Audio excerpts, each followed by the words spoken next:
Apo, kakabsat, mga kaibigan! Welcome to Michelle's Lasang Langit Kitchen!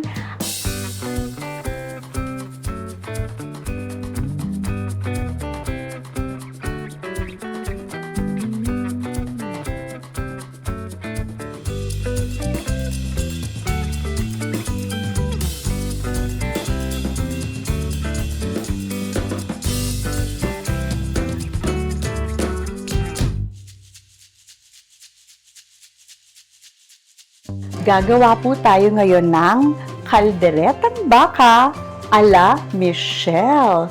Most requested po ito ng ating mga viewers, kaya halika na, magluto na tayo.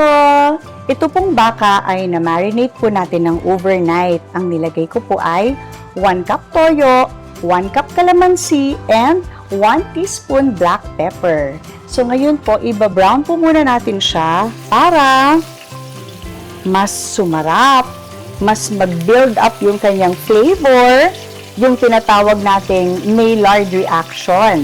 Magkakaroon po siya ng mga konting kunat-kunat texture at mas lalong magiging malinamnam yung ating karne.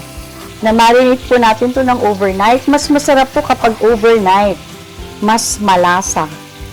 So magigisa na po tayo ng bawang, sibuyas, kamatis. Siyempre gamit ang ating olive oil.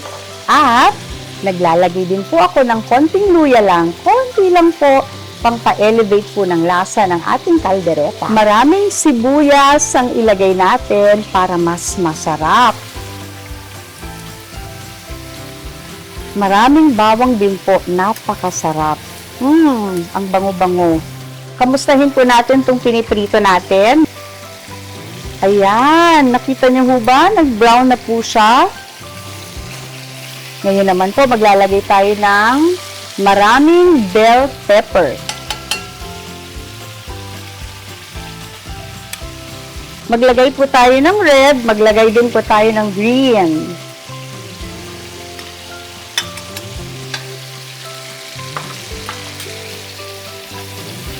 At yung ating konting luya lang, pangpaalis ng lansa, pang-pa-elevate ng flavor. 3 peraso lang po yan. Sobrang nipis lang na hiwa. Okay na po. Lalagay na natin yung ating na brown na mga baka. Combination po ito ng beef, short ribs, at yung laman. Mas maraming mga taba-taba, litid-litid, mas masarap ang ating kaldereta. So, ayan. Naku, grabe. Brown na siya. Sobrang linamnam po nitong ating karne. Nag-build up na po lahat ng kanyang flavor. And then, na-marinate pa natin siya ng overnight sa toyo at calamansi. Yung amoy po niya, amoy pa lang nakakabaliw na. Sobrang sarap. Dito ko na rin po ipiprito yung ating carrots and patatas. Ilalagay naman po natin ngayon yung natirang marinade. Ayan, nalagay na po natin lahat ng ating marinade. 1 cup of toyo and 1 cup of calamansi. And then maraming bell pepper, sibuyas, and bawang. So maglalagay po tayo ngayon ng water, just enough to cover the beef. Maglalagay din po tayo ng dahon ng laurel. Dito po sa mahigit 3 kilong baka, siguro okay na po itong mga ganito kadami. Kukulubutin ko lang siya para mas lalong lumabas yung kanyang aroma. Nagpapasarap at nagpapalinamnam din po itong dahon ng laurel. Ngayon po mga kaibigan, isa-slow cooking po natin ito, low fire, ng 1 oras. Ayoko po kasi ng pressure cooker. Hindi masyadong masarap at malinamnam ang ating ulam pag pinipressure. Slow cooking po tayo. So habang niluluto po natin at pinapalambot ang ating baka, magpiprito naman po tayo ng ating carrots and patatas sa kawaling ginamit natin kanina kung saan tayo nag-brown ng mga baka.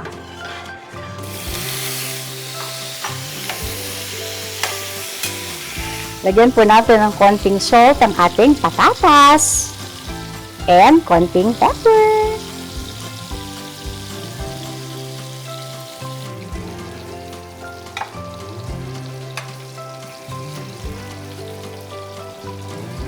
Okay, prito naman po natin ang carrots.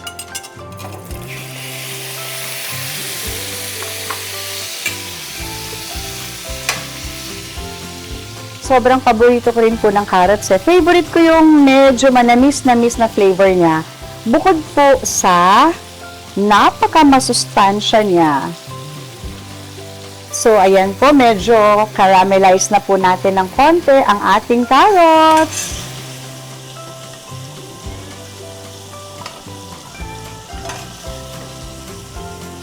Kamustahin naman po natin ang ating kalderetang baka.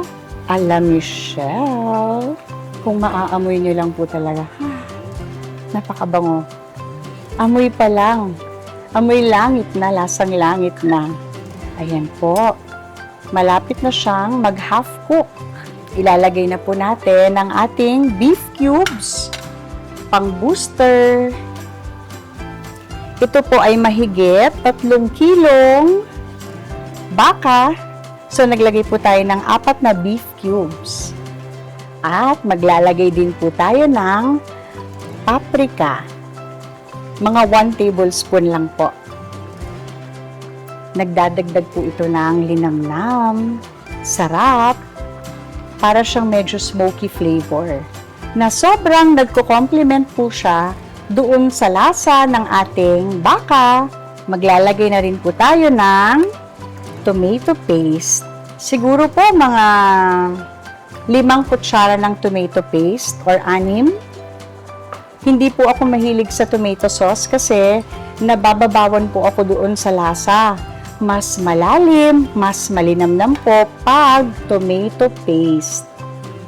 Pinakulo ko po muna siya ng walang tomato paste. Kasi po pag nilagyan na ho natin siya ng tomato paste, medyo babagal na po yung kanyang luto. Dahil syempre medyo kakapal na po siya ng konti. So usually nilalagay ko po ang tomato paste kapag medyo pa-half cook na yung karne. Maglalagay din po tayo ng liver spread. Isang lata lang po ito na maliit. Ito po ay nagdadagdag ng linamnam at lalim ng lasa ng ating kalderetang baka. Maglagay din po tayo ng oyster sauce. Maglalagay din po tayo ng chili garlic oil. Galing po siya sa ref kaya medyo parang matigas siya. Magdagdag pa po tayo ng pepper. This time, cracked pepper naman po. Nung nag-marinate po tayo nito, meron po akong 1 teaspoon na ground pepper. Ngayon naman po, cracked pepper naman. Maglalagay din po tayo ng gochujang. Pangpasarap po ito. May konting anghang din po siya. Yan. Isang kutsarita lang po. Ay, grabe, napakasarap po nito. Kung maaamoy nyo lang po, napakasarap nito.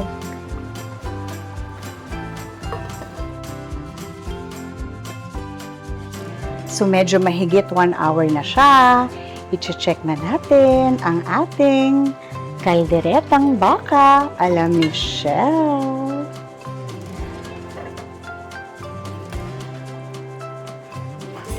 Luto na po siya. Ayan, medyo halos naaalis na po siya dun sa kanyang buto. Ayan, no? Ang sarap na. So, magdadagdag na muna po tayo ng quick melt cheese at mozzarella cheese. Maglalagay tayo ng mozzarella cheese din para mamaya, pag kukuha po tayo ng kaldereta, parang merong mga naggugoma-goma. Ay, nako. Ang sarap. So, this is mozzarella cheese and quick melt cheese. Yan ang paborito kong combo. Sa halos mga niluluto ko, nilalagyan ko ng cheese. Palagi silang magka-partner.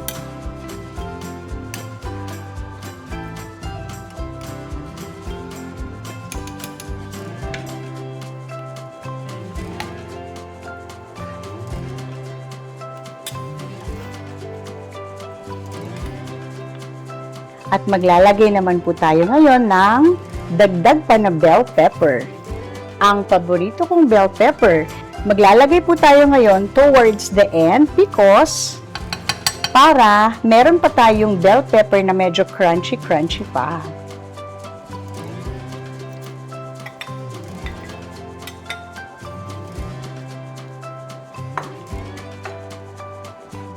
Magdadagdag din po tayo ng bawang pang-freshen up. Ito po ang version ko ng caldereta. This is caldereta a la Michelle. Maglalagay din po tayo ng green olives. Gustong-gusto ko po yung green olives dahil po contrast po sila.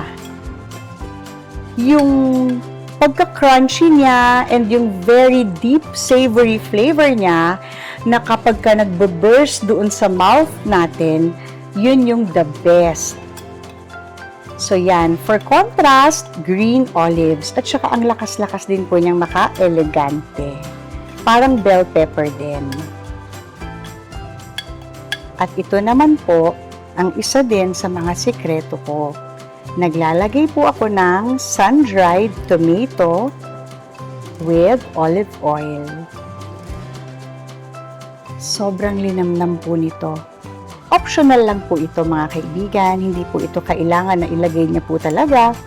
Pero nagkataon lang po na meron po ako sa pantry, so maglalagay din po tayo ng sun-dried tomato sa kalderetang baka a la Michelle.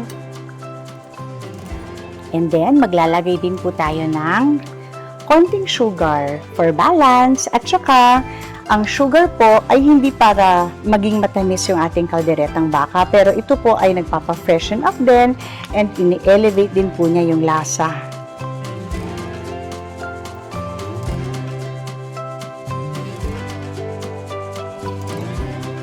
So yan, mga 3 kutsaritang puno para sa mahigit na 3 kilong baka.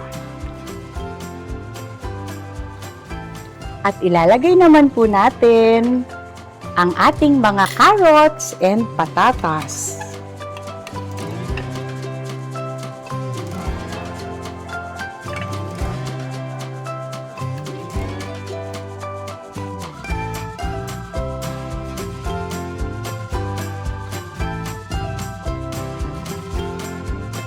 Kung maaamoy niyo lang po, mga kaibigan, ay naku, Diyos ko, sobra ho talagang bango.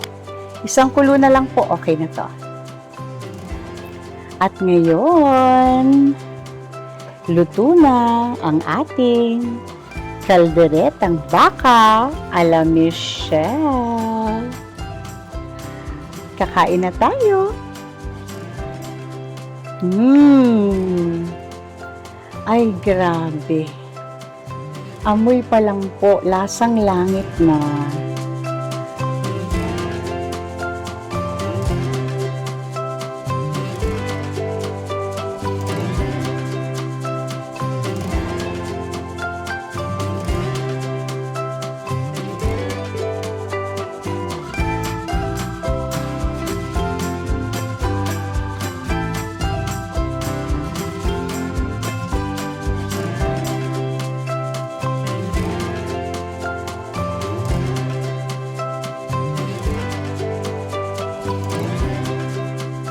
At ngayon, tikiman time na.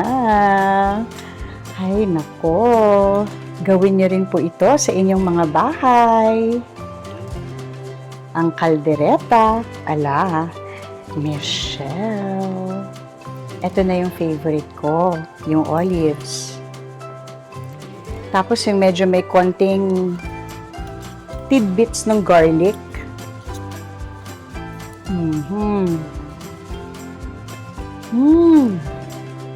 Lasang langit. Maraming salamat po sa inyong patuloy na pagtangkilik at pagsubaybay. Hanggang sa susunod po nating recipe, magkita-kita po tayo ulit dito sa Michelle's Lasang Langit Kitchen.